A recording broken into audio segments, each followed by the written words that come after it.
Liam Hendricks, and you're watching Crosstown Crosstalk on the Barroom Network.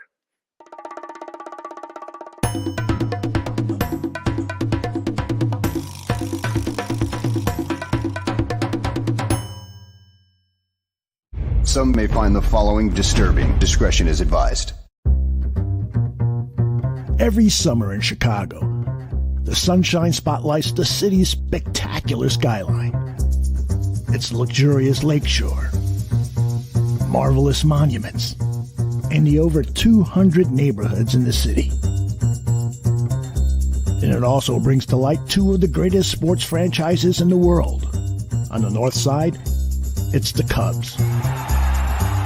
On the south side, it's the White Sox. This is Crosstown Crosstalk.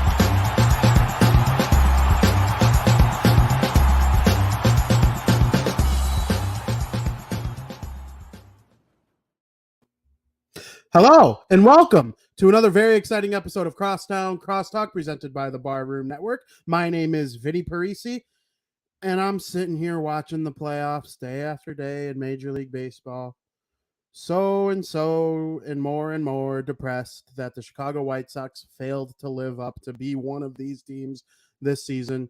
And every single day, I think about what could have been if they would have won this game. How would that have changed things? If they won that game, how would this have been affected? But now we move forward. There are a couple big stories surrounding the White Sox all season long. There are a couple big stories surrounding the Cubs all season long, all off season long, I guess I should say. One of the biggest ones, though, outside of who's going to be the next manager of the White Sox, is what is going to happen with Jose Abreu. He has been one of the greatest players in the history of the Chicago White Sox. That is very fair to say at this point. This team was loaded with history and great players at that position on first base. Nonetheless, 3 consecutive, all-star level first basemen playing for this team. Jose Abreu is the latest in the long line of them. Now his contract is up. You don't know what's going to happen. I'm not sure if the team there are reports he's not coming back. People have told me there's no way he's not coming back. Andrew Vaughn is in the way. Do they trade Andrew Vaughn for assets and help elsewhere? Well, in my opinion, there is nobody better to help talk to me about Mr. Jose Abreu than Mr. Phil Selig himself of CubaDugout.com. Phil, how you doing? Well, I'd be better if I was in consideration for the White Sox management job. I'd like to put out my candidacy. Obviously, I have a lot of experience with managing Cuban ball players, but I don't think my phone's going to ring. But other than that, I'm doing great. How are things on your end? Do you think right off the bat you would help improve this team from what Tony La Russa has done? I don't know. You know what? Watching kind of from afar, I mean, the team was, were they a perfect 500 team? Which obviously fell well below the expectations. We'll probably talk a little bit about that in terms of what hand does Tony and whatever manager and having a new manager being in there and the impact that had on some of the veteran players, and or does that play into the roster construction moving forward? So, well, yeah, let's get right into it. Tony's gone. There have been a lot of different candidates. Rick Hahn did his presser at the same time as the whole Tony announcement and gave a couple nuggets on what they're looking for when it comes to hiring a replacement. Knowing the roster that the White Sox have and the Cuban influence and even just Latin America influence on the roster in general, who would you consider to be the best fit for the job realistically? Not saying if the Guardians fire Terry Francona, well, of course, that's the guy a lot of people would choose. But of the Joe Maddens and the Bruce Bochy's and the Sandy Alomars, and they interviewed Joe Espada from the Houston Astros. Of all the realistic names that are out there, who is the best in the opinion of Phil? So I think they'd be better off if they leaned with someone who is a little bit younger, maybe can play off of the energy of this team. And so I can understand at a level where maybe they wanted to go with someone who was a bit more veteran, and whether or not that came to, if that blew up in their face, if that was the wrong fit, if the inmates were kind of running the asylum.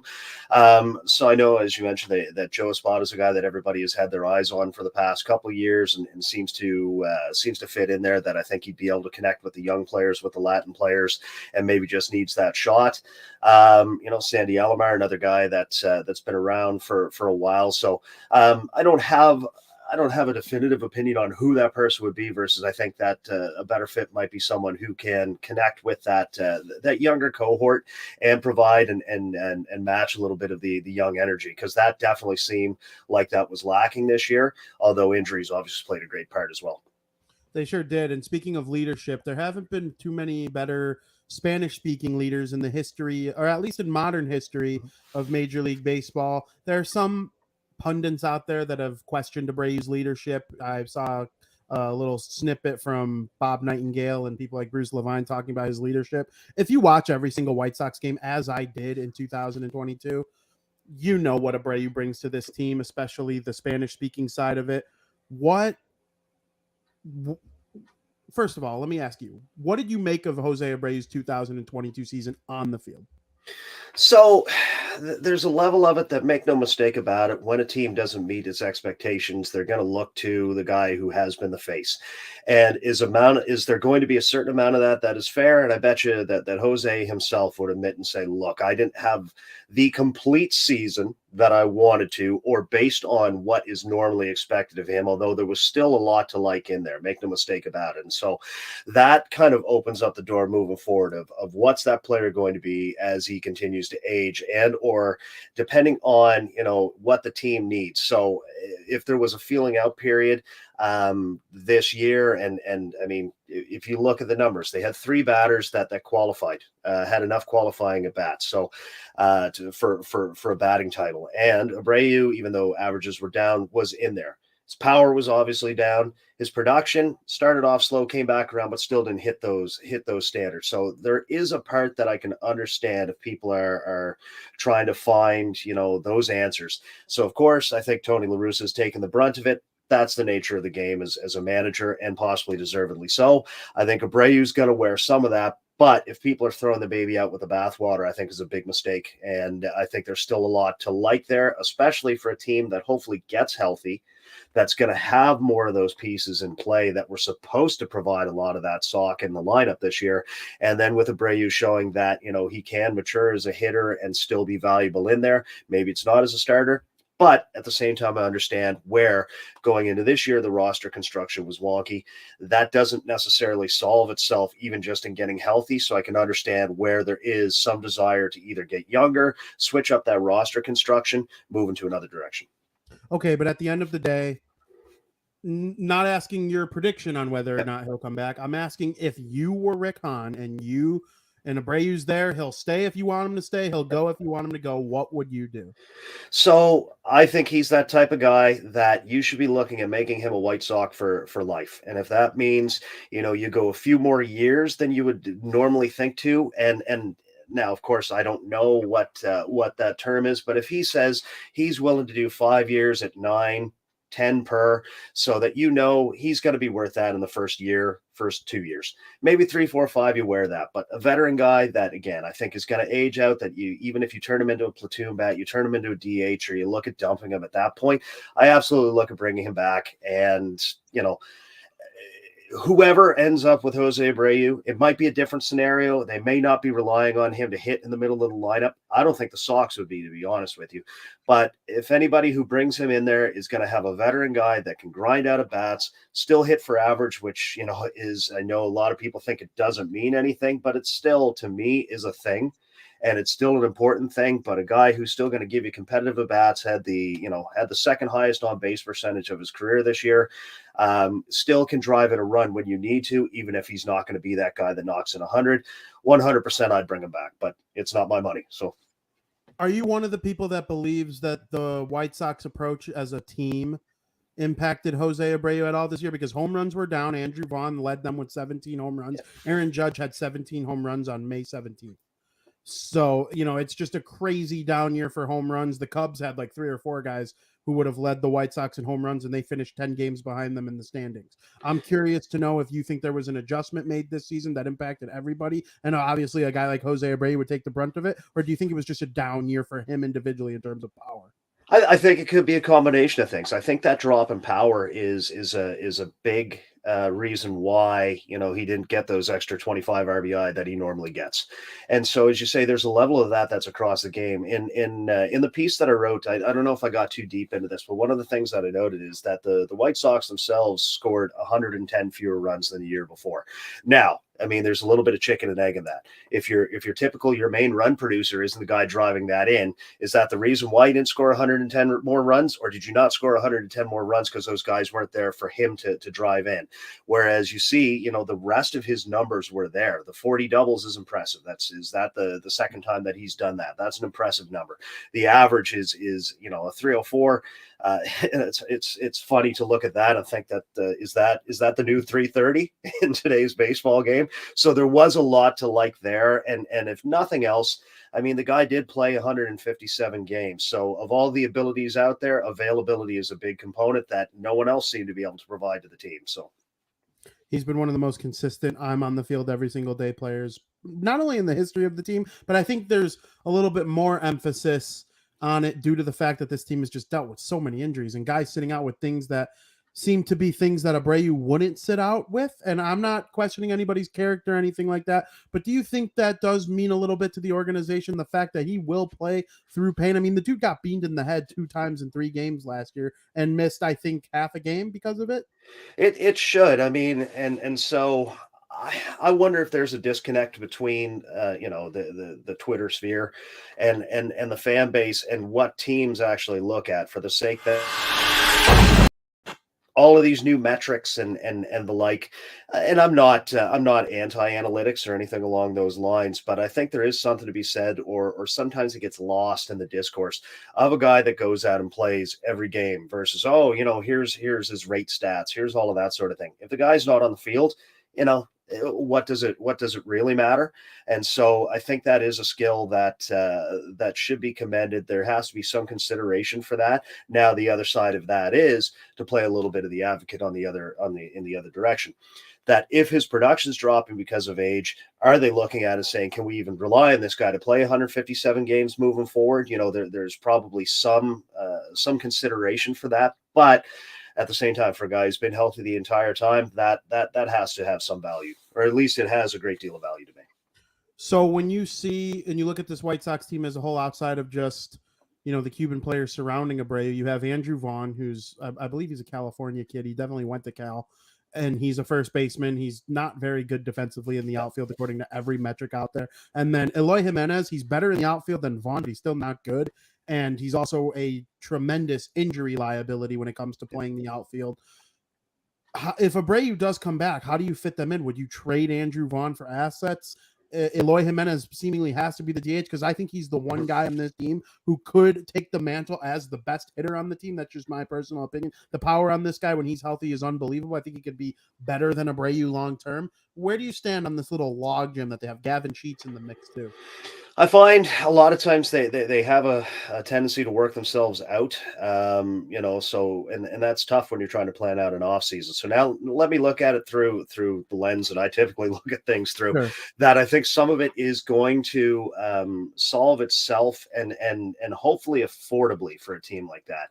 And what I mean by that is Oscar Colas, I think, without jumping the gun on this, if Oscar Colas, the season that he had, is ready to push for the right field job at the start of next year. So that being said, I get it. A team with expectations, and that had a down year this year, are you looking at and rolling that dice with that unproven commodity versus if he catches fire, he looks ready, then I find there's the potential for so many other things to flow from there. So let's say that at the beginning of next year, you have Colas in right field, Rover comes back healthy, and you even start Jimenez in left field. But as you mentioned, I think everybody kind of looks at him and thinks that he's, the DH of the future.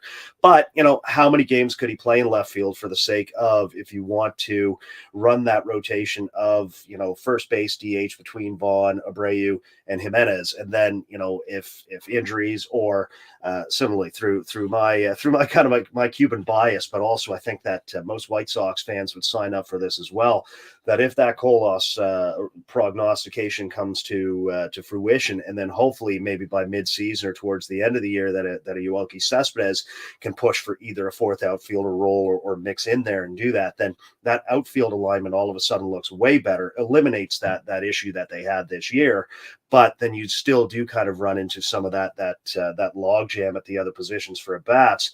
However, as we've seen, health being an issue, that I'm confident that there will be enough at bats for everyone. But that being said, again, to kind of go back to the idea that if you have expectations, how do you rely on that if another deal is out there that you think someone can come over and take that role full time? But it doesn't sound as if that's the route that the White Sox are necessarily going. So it's on some level, these problems will solve themselves if the guys that are in the pipeline make it so that they have to play them, and the other guys blocking them are basically forced to the bench. Sure. And I don't know if you've allowed yourself to think about this at all yet, but if the White Sox do decide that they are going to, in fact, move on from Jose Abreu, are there any other teams in Major League Baseball out there that you see him as a good fit with? I know the Astros have been in the mix because Yuli Gurriel might be out of there, and I think the New York Mets come to mind a little bit. I wouldn't surprise me at all if the St. Louis Cardinals were a team looking for a guy like Abreu, so I'm curious to know what your thoughts are on that. I think it can go one of two directions. And so, again, and this could be the argument for why the White Sox ultimately make a decision that they do. Is he a 600 at bat, full-time starting first baseman, or is the guy, more of a platoon bat?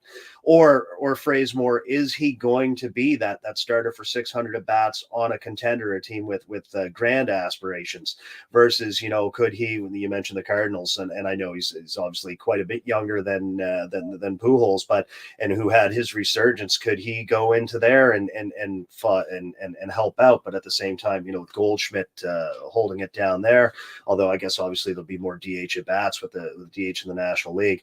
I haven't paid as much mind to that because I think there's so many other pieces that have to fall into play. But if the White Sox do let him walk, I think if whoever ends up scooping him up is going to end up looking like they got one of the steals of the offseason.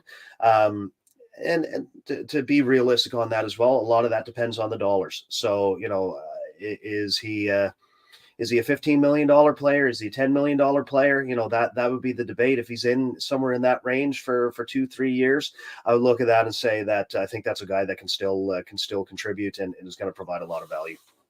And somebody that a lot of people, White Sox fans, White Sox media, White Sox baseball fans in general, even believe can take over the face of the franchise from Jose Abreu at any given point is Luis Robert. At the end of last season, when he came back from injury, he looked every bit as good as he's prognosticated to be. And at the start of this season, he was every bit as good as he looks to be. And then the second half hit. The post All-Star break Luis Robert season did not go his way. I don't believe he hit a home run in the second half. If he did, he hit one or two. And the RBI numbers were down, the batting average was down. And then we got to the end of the season where he was swinging with one hand. It didn't look healthy. The team did him no favors. I have inside information that Luis Robert is not happy about the way he was handled at the end of last season at all. What do you make of what happened to Luis Robert between the first and second half? I wrote an article in the spring, and I've compared him to other players in the past, and maybe they weren't a perfect comparison. Versus what I started to see a little bit more of, and I want to give the caveat that I hope that I'm wrong on the injury aspect of this. I see a lot of Eric Davis in Luis Robert, and in terms of that player of what if, who, make no mistake about it, it's I even had to go back and as I did my research for this to see that Eric Davis still did play 17 years, did still put up good numbers, had some resurgences here and there. But if you looked at who he was when he first broke into the league versus what his resume ended up being, there's a tantalizing amount of what if.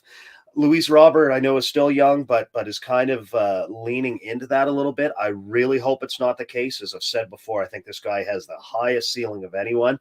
I think that even in struggling through that, because that lack of power is concerning, but let's loop that back to it seemed to be an epidemic for all of the White Sox.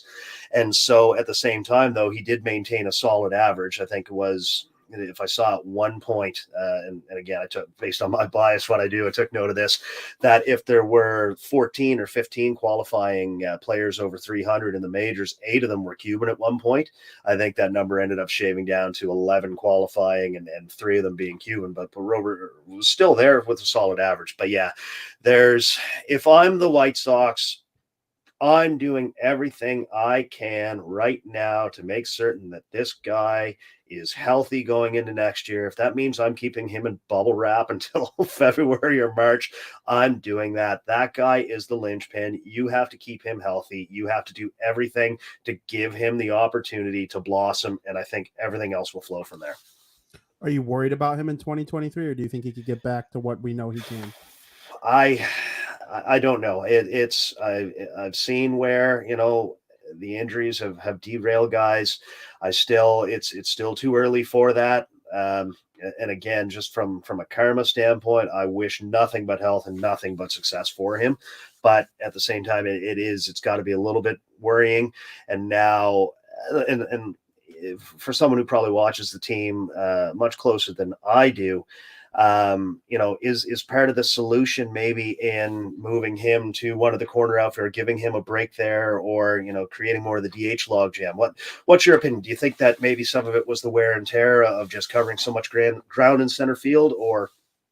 No, for me, what the big issue with Robert was, he was playing really well, and then there was a series in Detroit in August, and he slid into second base, and he hurt his wrist really bad. And they wouldn't put him on the injured list, but they also wouldn't play him every day. And I've been told by people in the organization that aren't, Rick Hahn or any of the really higher ups, that Robert is pissed about it because he would have rathered either going on the IL and getting completely healthy and not coming back till he could play to his potential, or playing every single day until his wrist falls off. And, they allowed him to do neither of those two things. He would play 1 out of every 4 days. And how do you expect a guy with a pained wrist to play once every 4 days? At least if you're playing every day, you can kind of like overcome the pain and get used to it. He just was unable to do either of those two things. So for me, the entire White Sox training staff should be held accountable. Tony La Russa has already been held accountable. Rick Hahn needs to have is how responsible is a general manager for the everyday ins and outs of the player health. If I were the general manager, I would have been screaming at someone back in August. I guess Rick Hahn deserves to take some blame for it as well. Kenny Williams. This is a guy who we both agree can be a face of a franchise if healthy. So for me, my opinion is you have to come into this next season with an entirely different mindset on how players train, how players recover from injury, how we handle the injured list. We saw Leury Garcia play every single day there in August, and he was clearly ailing something. And we're comparing Leury Garcia to Luis Robert. Are you kidding me right now? So for me, coming into next year, it's all about managerial decisions, training staff decisions, and Luis Robert being honest with himself and the team, because he has to know how valuable he is. When that series in Fenway, he hit a ball over the Green Monster that wasn't even like close to landing in the stadium. Like, it went out of the park. And I saw some Red Sox people tweeting that might be the farthest home run I've ever seen a road player hit at Fenway Park. And that is no joke. That stadium is 110 years old, or however old it is at this point. Like, I agree with you. They have to be so careful. It has to be their number one thing this offseason, is making sure that man is fine. In terms of his position, he's not a difference maker with his arm. In my estimation, I thought honestly he'd be a little bit better in the outfield defensively. His arm just isn't as impact from center field as I thought it was going to be. So do you move him to left? Because he's still athletic enough to make all the catches in center field. You just can't expect him to gun guys out at home on a regular basis. So you got to take the good with the bad. I would leave him in center because of his range. Mm-hmm. Yeah. No, I agree with that assessment, and I think that level of what you say there, and if you just, everything about this last White Sox season is 500. it's 50-50. Every decision looks like there wasn't. You're like, okay, are you going in on this, or are you just, oh, we'll let him play a little bit, or is he injured? Is he not? And so even in some of the roster construction, some of the in the offseason, just everything seemed like it was 50-50. And so, if that means, if they've recognized that you've got to go all in on some of this, an overused term, obviously, but yeah, go all in on keeping him healthy. Go all in on if it's the prospects, giving those guys a shot here, or if it is signing someone, instead of trying to piecemeal this together. But yeah, I think his future is in center field. But as I said, if some of the other and hopefully, like my dream scenario is, it is a stocked Cuban outfield that will also make his life easier with some better defenders on either side of him, and taking a little bit of that pressure off in the gaps, I hope. So you can use an injury that happened to Michael Kopech to analyze what they did with Robert. Michael Kopech, there was a game, it was later than August, but he was clearly ailing on the mound, and he's taking warm-up pitches, and they're letting him go out there still throwing to Detroit hitters. I think it was Detroit. And make no mistake about it, Detroit stunk this year, but they have hitters in their lineup that if you miss your pitches, they'll hit it to Pluto. Speaking of guys like Javier Baez and, stuff like that, Eric Haas is a White Sox killer. That Detroit team has some guys in their lineup that can hit the ball. And I'm like, why is Kopech pitching? He's missing. He's walking guys. He's throwing 92 right down the middle. Like, Major League Baseball players are going to kill this. And that's exactly what happened to Robert. It's like they have no actual management of what's going on, and you just have to pray that it changes this offseason. And perhaps that was the influence, and again, not to bash on Tony, the signing was or that hiring was interesting to me, and I have an immense amount of respect for everything he's accomplished in this game. But if perhaps that manifestation, I know that I saw the teeth gnashing over some of the lineups that were put out there, but maybe that old school influence of just letting people work through, which and I'd be a hypocrite if I weren't going to say that at points I yelled at my TV of, oh, why is this guy not being stretched out further? But what, like you say, in specific instances like that, where it's, I wonder if that attitude almost permeated and kind of trickled down into the way that they actually manage players that might be hurt. And like you say, either, okay, get the guy off the field, put him on the IL, or, trust him if he says that he's not hurt, but you can't be pussyfooting around that and playing again 50-50. So yeah, and that game for Kopech, he threw one inning, they were down 7-0 after the first inning, and that was the last we saw of him this season. So now we have to spend all off season hoping that the pitching version of Luis Robert, I know he's not Cuban, but he's their pitching. Him and Dylan Cease are like the Luis Robert of the pitching staff. Like, high hopes, need them to hit. But another guy that I honestly think probably of any Cuban player on this White Sox team, hell, any player on this team that is the most intriguing going forward for me is Yoan Moncada. He has been the definition of up and down since coming into Major League Baseball. In 2018, his rookie year, he struggled. But, there were flashes. When he hit a home run against the Cubs at Wrigley Field, there was like this beautiful swing. It's like, that is the future. And then in 2019, he hits 25 bombs. I think he was gaining in on 80 RBIs, which isn't like superstar stuff, but it's really good. And the batting average was high. The on-base percentage was high. Got some MVP votes in the American League. Then 2020 comes. He gets COVID. 2022 or 2021, he was a very okay player. He was about a 4.5 WAR player. People hated it that he was a 4.5 WAR player because he was the number one prospect in all of baseball, and he needed to be Mookie Betts in order for anyone to like him. But now 2022 was awful, and I'm not sure it can come back to what it was in 2019. But I'd sign up for 2021. Take me off the cliff on Yoan Moncada. So I guess the first thing I should acknowledge, I think it's on Facebook, he goes as Yo-Yo. So that might be apropos. I never thought about it that way. Yeah, it's and I'm someone, I think even we spoke about this earlier in the year, last time we spoke, that still have expectations for him, but it can get late. It can get late early. So now the only thing is he going to be emblematic? And again, it's the chicken and egg. Were the White Sox, did they struggle so much purely because of Moncada? No doubt he had a hand in that. It was Moncada struggling because of everything going else on with the White Sox. It's clearly something was not right either in that clubhouse, if it's the training. That's a guy that, of course, I don't think you want to sell low on him right now, but you're going to go, I'm not going to say as far, because obviously we already discussed how important Rober is, but if there's a B side to that, or a 1A to that, that's a guy that if he doesn't rebound, I think that you are looking at going in another direction sooner than later. And again, I think the talent's there, but at the same time, I've discussed this increasingly, and I put out a video a couple months ago where I started to dig into his path off the island, and there's some fascinating bits in there. Make no mistake about it. And one of the chaps that I consulted with, he asked, why were the Red Sox so quick to get rid of him after spending all of this money? And I mean, maybe it was just because the Chris Sale trade was too good. Maybe they had kind of a change in some of the ownership, I think, or some of the decision making there, and felt that after the Rusney Castillo signing that maybe the very early returns. But it's one of those things that I think he's going to have to show his commitment between the lines. The talent is there, but has he been as committed to what he needs to do? And maybe this season will wake that up for him as well. That window can close fairly quickly, at least in the on the south side. And I guess the biggest disappointment that I might have, especially if Abreu is leaving, and let's say Rober, if he does get healthy, if he's not, that there was a potential window here to see those guys really maximize what they can do and have that Cuban contingent, and maybe a couple of the other prospects have pushed their hand.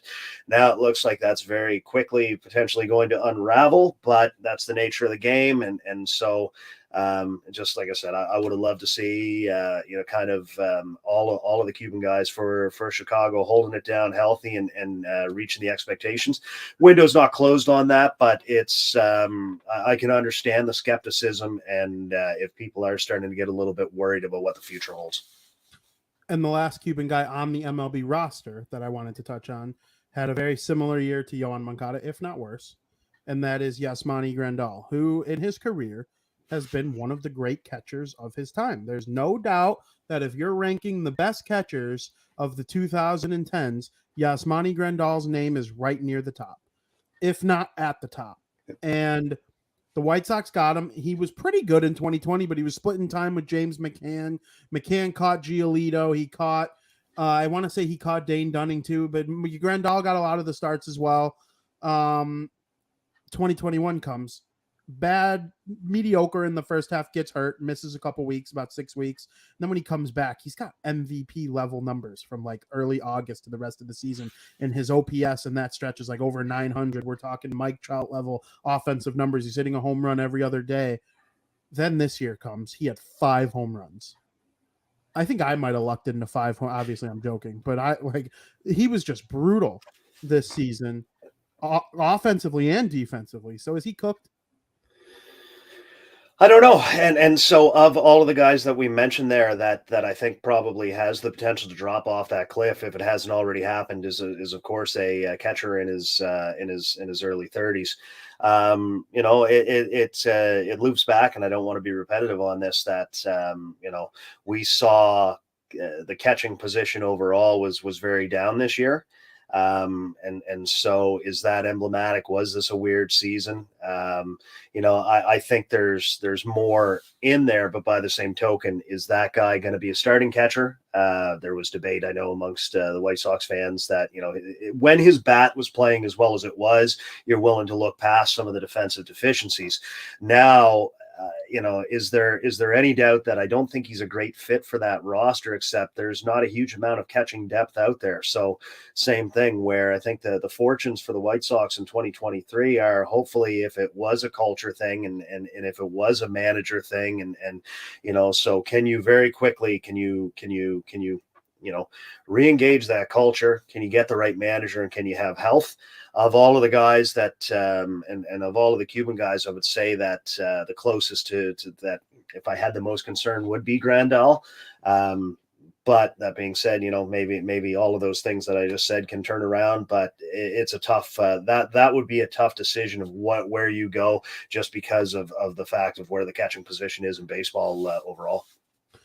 Earlier, or it wasn't earlier in the year, it was at the end of last season. I had Gavin Sheets on this show, and I asked him, and Gavin Sheets is a young man from Baltimore, Maryland. His dad played in the MLB, so he has lots of influence there as well. But when I asked him who his favorite teammate is and who is his best mentor in terms of an older veteran that gave him advice and helped him along, become like an everyday player, the answer was Yasmani Grandal. Does that surprise you at all, hearing that from an American kid from Baltimore, that this Cuban catcher that has spent a little bit of time with a couple other teams in the National League was his biggest influence? Well, so I don't know if we discussed this last time. That so obviously Grandel, most of his formative years were in the States, but obviously born in Cuba and Yeah. came up. That am I surprised that a catcher who are typically a different beast, and I mean that in positive ways, but we haven't seen any other Cuban catchers come up and have success. So I don't know if that's analogous as to why. Is it his ability to connect? Is it typically the language skills that lack? We have seen other Latino catchers, but it's interesting. So all to say, I would think that if a Grandel is a guy who came up kind of maybe as more of a grinder, and then discovered it with the bat, that I think that as a catcher you have to be humble, and part of that humbleness is how you engage with your teammates, is trying to help everybody get better. I mean, basically you're coaching your pitchers in any given game. So I would say that doesn't surprise me, but I do like to hear that, and I hope that same thing. If Abreu's been that mentor, that Grandal has played that same role for the guys, and same thing towards, if there was a schism in the clubhouse or whatever was happening there, it's clearly something was off this year, but it sounds as if there's good people there. So hopefully that transition, maybe that rebound will be easier in 2023. Absolutely. I appreciate that answer. So the one player who is coming up from the Cuban ranks that made a highly positive impact this season is, as we touched on earlier in the show, Oscar Colas. He has been pretty good throughout this minor league season. I think the White Sox were hoping that he would get the call up to the big league team, but I also wonder if their record had anything to do with him not doing that, and if they just started Project Birmingham and then at the end of the year bring him up to the Charlotte Knights. But he didn't come to the MLB, but he did reach AAA. What did you make of his season? So I was impressed with on some level with every one of the main Cuban prospects in the system, but Oscar Colas, I don't think you could ask for much else.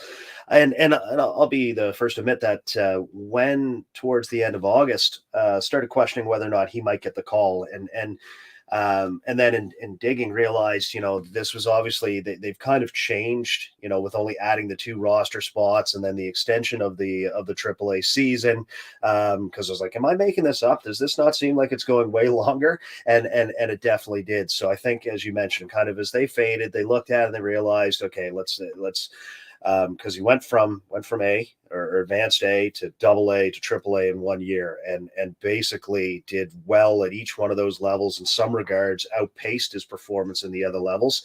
So maybe in about mid-September, they looked at said, in a typical year or under the old schedule, yeah, we would have brought him up because that season's over and we wanted to get some of this. But this is a kid that we can put in, can still get at bats, and actually had even in the short time that he was in AAA, I think his power was scaled up to even what he did, and his numbers were impressive at the other levels. So that, as mentioned, I don't think you can ask for anything more out of what he did in 2022. And outside of service time manipulation, if he doesn't start on the roster as a starting right fielder in 2023, I'll be a little bit surprised by that. Or at least has to be given that chance to fight for that job in spring training. But I think he's shown enough at this point to be in that conversation and to likely, hopefully, win that job. So, does he, in your opinion, still have star potential? So the one thing that I think has come to fruition or to pass this season, and same thing. I think we discussed this. I think if I was looking at a ceiling for Kolas, I think he has the potential to be a bigger impact bat. I think Yoelqui Cespedes has the chance to have a longer career and that he's more versatile. So those two things look like they have started to flush out a little bit more. Now, neither one of them are in the majors yet. I get that, but again, watching that ascension, Kolas, the jumps that he's made at every level, I think it looks as if his bat is going to play up. Whereas, and again, I'll always compare those guys and compare a lot of the Cuban guys. I think Cespedes looks a little bit more versatile and has those skills and has shown some good things there, and has advanced, not at the speed that Kolas did, but again, that was pretty impressive what he did. I think Kolas looks as if he continues on this projection is going to be an impact bat. All right, I like to hear that because I'm a firm believer in Kolas. I liked what I saw from him in the minor leagues this season, and I'm hoping that at least 2/3 of the outfield next season is the Cuban connection with Robert and Kolas, and I hope everybody stays healthy. Now, before we get off topic of Cuban baseball, I just want to get your real quick roundtable on: are there other Cubans around the league? And I know I asked you this last time we were on, but a whole season has passed now. Are there any other Cubans around the league that don't play for the White Sox? Perhaps maybe somebody that is in the Chicago Cubs organization or just elsewhere in the league, both a veteran and a prospect that you are super duper excited about? So, if anybody was watching the Mariners and the Astros the other day, I was kind of doing some work on my laptop, had it on in the background, and look up at the scenario that Yordan Alvarez is coming to the plate in that scenario. And was like, okay, you walk him and you move on to the next guy. What you're pitching to, and you're bringing in. Oh, don't do that. So there's a guy that I think has become the best Cuban hitter in baseball right now. For me, I focus probably a little bit more on some of the prospects, and I think the best value signing that happened this year was a chap by the Baltimore Orioles in Cesar Prieto. Young second baseman who actually played some third base as well. That I think similar to a Kolas, I think could be pushing for a job at the start of next season. So that's one of the guys that I'm intrigued with, and also there are other Cuban names in the White Sox system. Like I said, that showed elements. I think Gilbert Sanchez, maybe could be pushing for a utility role, or maybe grades out as such. Kind of had put up very good AA numbers, put up decent AAA numbers at 25 years of age. Is probably maybe that next man up, if although a lot of people were calling for that this year, next man up in 2023 to fill in some of the infield. Brian Ramos, who spent some time in AA, lit it up in Class A, is still 20 years old. Took a little bit of a step back at AA, but I mean that's I don't even know if that's a fair statement when you look at a 20-year-old kid. And of course, Jorge Vera, who when he was on the mound was impressive, and again made it as far as AA. There are some concerns, I think, over where there are a couple little nagging injuries, and maybe they babied him a little bit. But when he's been on the mound, he looks as advertised, and so basically, I think you've got to give for all of the Cubans in the White Sox system this year is a grade of A, hands down. Absolutely, we love to hear it. We love the Cuban history when it comes to the White Sox. Obviously, it started with the great Minnie Minoso being the first Black player to ever don a Chicago baseball uniform, and I take great pride in that. He wears my favorite number 9. So I'm very, very happy with it. So to kind of go off topic just a little bit before we let you go, I know that your hometown Ottawa Senators had an outstanding offseason. They brought in Alex DeBrincat from the Chicago Blackhawks with a huge trade. They signed Claude Giroux in free agency.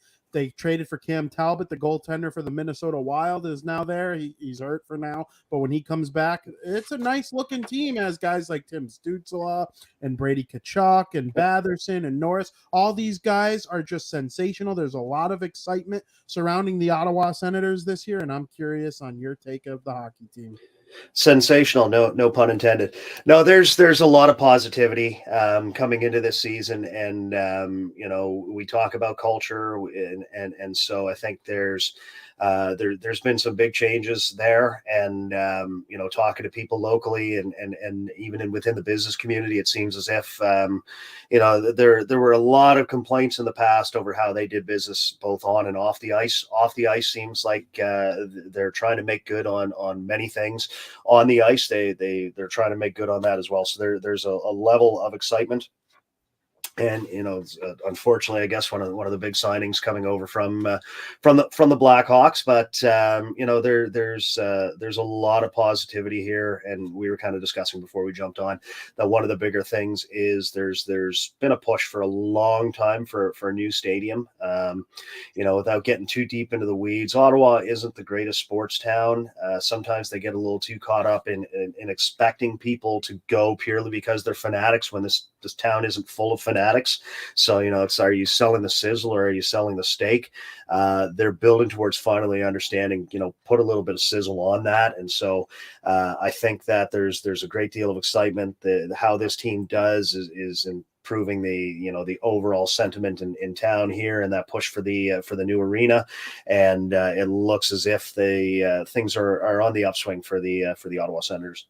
Yeah, I've always had a soft spot for them. I would probably if I know it sounds crazy, but if I honestly believe if I could rank my favorite hockey teams 1 through 32, I'd be able to do it with relative accuracy.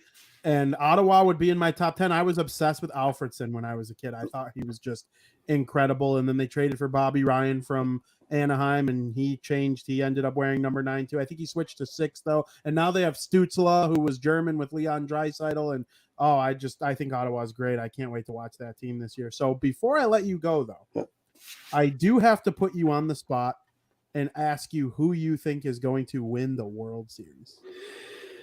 So, as a lifelong Yankees fan, and don't at me, I'm not going to say the Yankees. Actually, I don't have huge expectations for the Yankees. I think it's going to come out of the National League. If this is just my own personal thing, I know the Dodgers are the prohibitive favorites. There's just something about them. And I know they won in 2020. I'm not discrediting that, but I think the Braves are potentially even more dangerous than they were last year. I've just got a feeling about that team. That's kind of my prohibitive favorite right now. We agree. When I made my playoff bracket, I had the Braves beating the Astros in a World Series rematch and a World Series repeat. So we agree on that. I am also a little biased. I have family in Atlanta, or used to have family in Atlanta. They came back. But, I appreciate you coming on our show so much. It's always a great time. I fully expect, some analysis later on in the offseason as we prepare for the World Baseball Classic. I'm excited to talk about Team Cuba with you and, see how they're going to go, and maybe even Team Canada a little bit. Are you at all excited about Team Canada?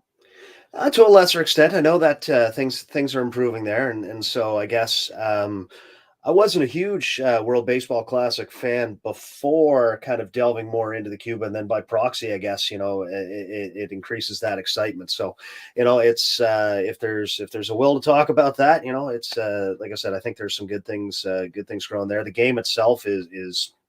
The one benefit or the one thing you've got to give kudos to the WBC is it looks like it's going to be the most competitive field that they've had, and that's good for baseball overall.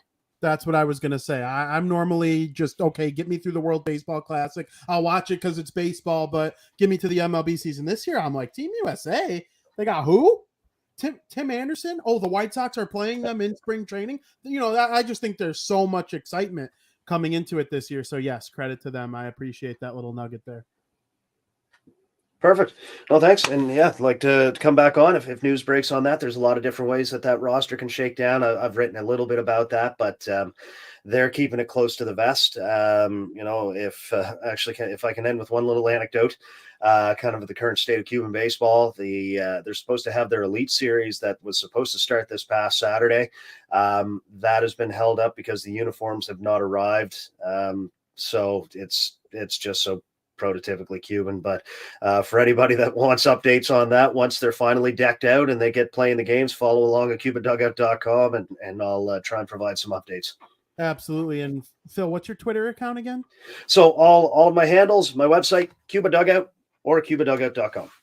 Absolutely. And everybody make sure you follow Phil on social media. He does the best analysis of Cuban baseball in the world. And for us White Sox fans out there, that is a huge portion of our fanhood because you got guys like Abreu, Grandal, Moncada, Robert, Colas, Cespedes. I mean, the list goes on and on and on. And every team in baseball is impacted by Cuba baseball to some degree. And Phil is the best in the business at it. Phil, thank you so much for coming on. We appreciate it very much.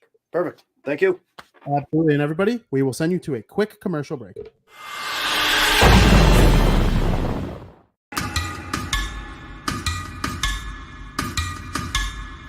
What was the motivation to get into scouting? I guess I've been analytical in that area, like even when I was like a kid. That's Forte's first touchdown, and he autographed it.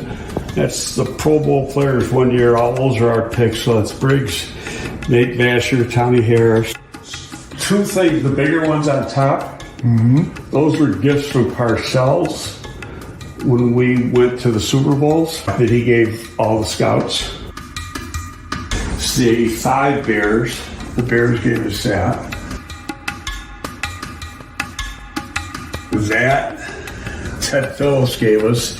It's opening night at the new Soldier Field. That's Devin's touchdown in the Super Bowl. Devin autographed that. But this is our first draft class.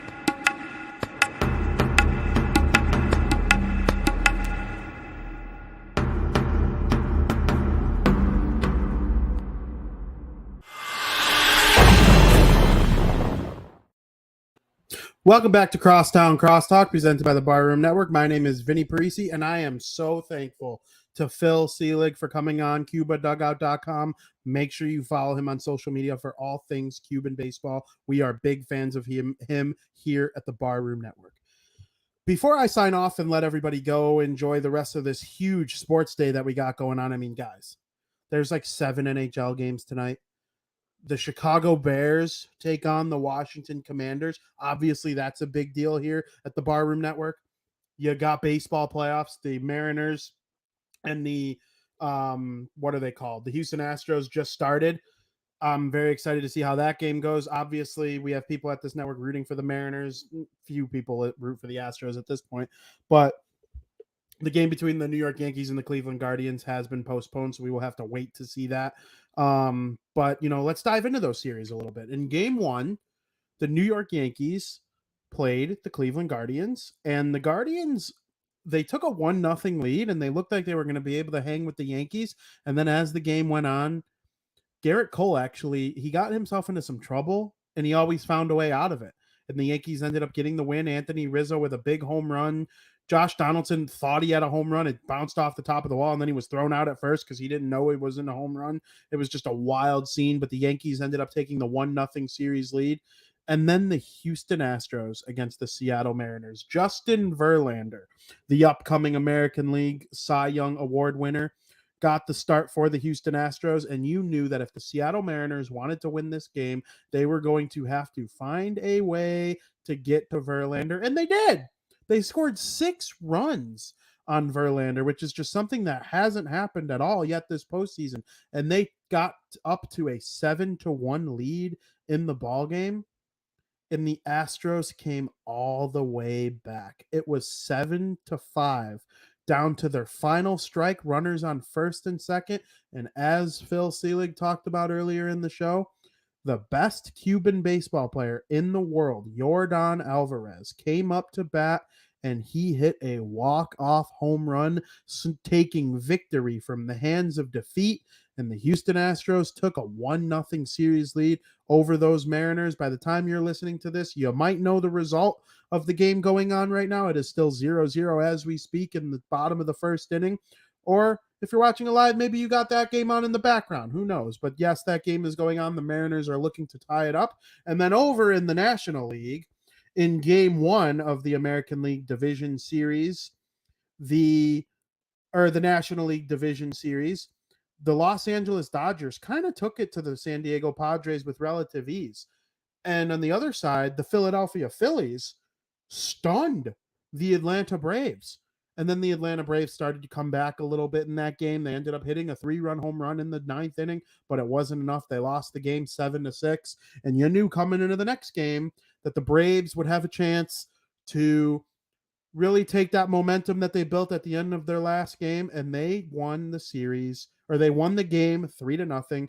And then the Padres came out yesterday, right along the same time as the Phillies and the Braves game ended, and they took it to the Los Angeles Dodgers. There was back and forth. Manny Machado hit a home run. The Dodgers ended up taking the lead. Then the Padres got it tied again, and then the Padres took the lead again, and then the Dodgers tied it, and then finally the Padres took the 5-3 lead, and they ended up hanging on for the win. It was fishy at the end. Josh Hader's giving up hard contact late in the game, and the Padres and Braves both got the series tied. I think the Braves are going to complete the comeback in the series and end up taking the win, but I still think the Dodgers are going to find a way to claw out and win this series. But if you're wondering how we got there, since our last show, there was just some crazy, crazy stuff that happened over the wild card weekend. Of course, I'm talking about the fact that the Cleveland Guardians somehow managed to stun the Tampa Bay Rays by only giving up 3 total runs to them over a span of, or I'm sorry, it was 1 total run over a span of 2 games, and the Guardians pitching just dominated. And then the second game in that series, it went 15 innings, and the Guardians hit a walk-off solo shot in the bottom of the 15th inning to sweep the Rays out of town. The Mariners were losing at one point to the Blue Jays after taking a 1-0 series lead. They lost to they were losing to the Blue Jays. I want to say 8-1. And they came all the way back and stunned the Blue Jays and swept them out of the first round. And then, of course, the Phillies got to where they are by taking a 2-0 series victory over the St. Louis Cardinals. So now Albert Pujols and Yadier Molina, they are officially retired after what was a magical season for the Cardinals, but they couldn't get it done against these stunning Phillies. So the two teams that ended decade or more long playoff droughts, the Mariners and the Phillies, both advanced to the second round, and then there's the big one. The big series, the only series in the wild card round that went the distance of 3 games, was the series between those San Diego Padres and New York Mets. The Mets, they blew the first game. The Padres took a lead. Then the Mets kind of took a pretty big win over the San Diego Padres in game number 2. And you're like, okay, that's the Mets that we've been watching all season long. They're a better team on paper than the Padres. They have better pitching. It's DeGrom, it's Scherzer, it's Bassett, it's Walker. You know, the Mets are just a better team than the Padres. And then game 3 came around, and the New York Mets did what the New York Mets do, and they lost to the Padres by a final score of 6-0. And when they were losing 4-0, they brought in Edwin Diaz with the trailing 4-0, and they played that song with the trumpets, and they celebrated as if he was coming in for a 3-out save. No, you can't do that, Mets. You can't do that, Mets. That was a bad look for the Mets. I can't believe they did that. And now, once again, the New York Mets failed to meet all expectations. People were comparing the White Sox season to the Mets. Okay, let's hold it right there. The Mets won 101 games and made it to the playoffs. Yes, they choked a 10.5 game lead in the division to the Braves, who won the division and got a bye. But no, we're not going there. We would all sign up for the New York Mets season as opposed to what we got from the White Sox this season. But, you know, as we stand right now, Mariners and Astros tied at 0, series 1-0 Astros. Yankees 1-0 series lead over the Guardians. Today's game was postponed. And then both National League series were tied up yesterday, and they are off today, heading back to the opposite cities starting tomorrow on Friday. I can't thank everybody enough for tuning into the show. Phil Selig was a dynamite guest for us. I had so much fun talking White Sox baseball, Cuban baseball, Ottawa Senators, anything in between with him. It was so much fun. I'm very excited to cover the rest of these games between now and our next show. We should be getting pretty close, if not already in the American League and National League Championship Series by our next show next Thursday. I'm very excited about all that. Of course, the NHL season is back in full force, so Frank Mueller and I are having a great time with Bar Down Talking Hockey every Wednesday at 2 p.m. That's so much fun, and I highly encourage everyone to tune in every single day that the Devils play, the New Jersey Devils. I have my pregame show as part of the Let's Go Devils podcast, and we are very excited to be bringing you a pregame every single game, starting tonight with game number 1 for the New Jersey Devils as they take on the Philadelphia Flyers. And make sure you're following me at Vinnie Parise for all of that.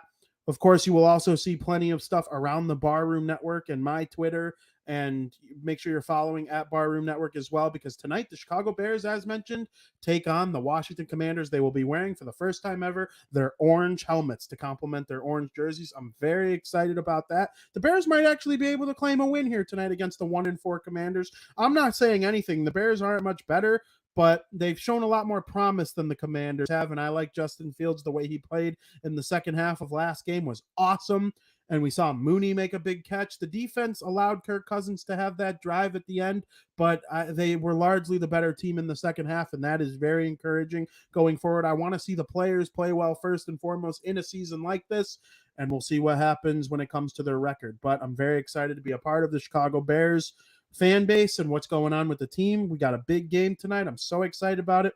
I'm going to be all over twitter.com. Make sure you're following at Vinnie Parise. And as always, thank you for listening. Another happy landing.